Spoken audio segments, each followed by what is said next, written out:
सुना दिया। सब ठगे से ठगे खड़े रह गए और धीरे धीरे रुक्मिणी जी को रथ में बैठाला। जैसे ही बैठाला वैसे ही रथ तो हवा में बातें करने लग गया। सब स्तब्ध खड़े हैं, आपस में चर्चा करते हैं, कितना सुंदर था, कहाँ से आया था, कहाँ चला गया, पता नहीं ऋषि कुमार था कि कोई राजकुमार था। अरे इसके मुकुट में मोर पंख कितना सुंदर प्रतीत होता था। देखो इसकी पादुकाओं में भी मणियां लगी थी और फेंट में बंसी इसकी कितनी सुंदर थी। न जाने कहाँ से आया, कहाँ चला गया, हमें अपना बना गया। एक ने पूछा वो तो ठीक है, लेकिन बिटिया रुक्मिणी कहाँ है? दूसरे ने कहा मंदिर में है, अंदर है। अंदर देखा वहां तो थी नहीं, बिटिया रुक्मिणी तो है नहीं। किसी ने कहा तुमने देखा, तुमने देखा? मैंने नहीं देखा, मैंने नहीं देखा। एक ने कहा मैंने देखा, तो मैंने देखा। कहाँ है? ले तो गया। कौन ले गया? अरे वो जो आया था वही ले गया। तुमने रोका क्यों नहीं? एक ने कहा तुमने क्यों नहीं रोका, तुमने क्यों नहीं रोका? एक ने कहा मैंने तो देखा था, मैंने रोका इसलिए नहीं, मैंने सोचा जोड़ी बहुत अच्छी है, ले जाने दो फिर बताएंगे। अब तो ले गया, ले गया।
राधे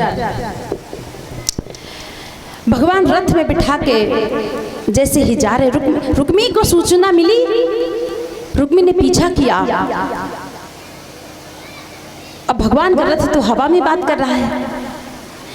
कहा यदि यशोदा का दूध पिया है तो रुक जाओ। यशोदा के दूध की याद आते ही ठाकुर जी रुक गए और रुक्मिणी को पकड़ लिया, तलवार निकाली। रुक्मिणी जी चरणों में गिर गई और कहा हे द्वारिकानाथ, मेरी भाभी के कारण ही मैंने आपको पाया है। मैं तो चाहती हूँ मेरी भाभी का सौभाग्य अखंड रहे, मारना नहीं। भगवान ने कहा थोड़ी सी सजा देंगे, मारेंगे नहीं। दाढ़ी मूछ मोड़ दी और चक्के में बांध दिया। रास्ते में जा रहे थे, दाऊ दादा ने कहा अब देखते हैं, कन्हैया आ रहा है ब्याह करके, स्वयंवर जीत के, प्रसन्न भी है। ओहो मेरा कन्हैया आ गया और बहू भी साथ में है, आशीर्वाद भी देते हैं दूर से। लेकिन ये लाला चक्का में क्या ऊपर नीचे आता जाता है, रथ के चक्के में क्या है? ठाकुर जी ने कहा साले साहब है। साले साहब ऐसा व्यवहार कोई करता है रिश्तेदारों के साथ में? छोड़ो, छुड़ाया। और फिर भीष्मक को बड़ी ग्लानि हुई, अपने पुत्र से बोले बेटा तेरी इस द्वेष के कारण मैंने अपनी इकलौती पुत्री का कन्यादान भी नहीं किया।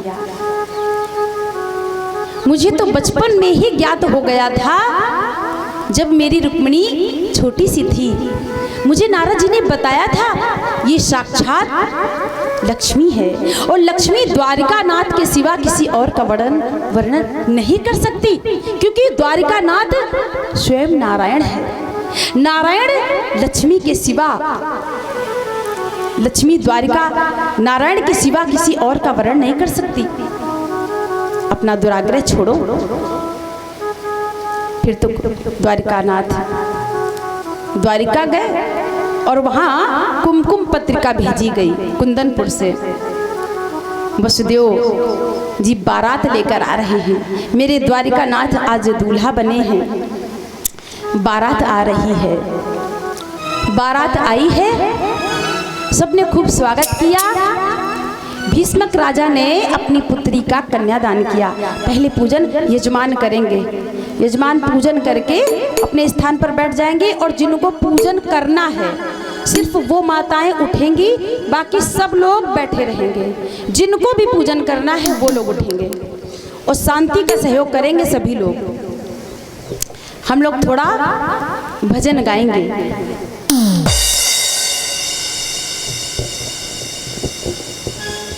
बड़ा ही सुंदर श्रृंगार है।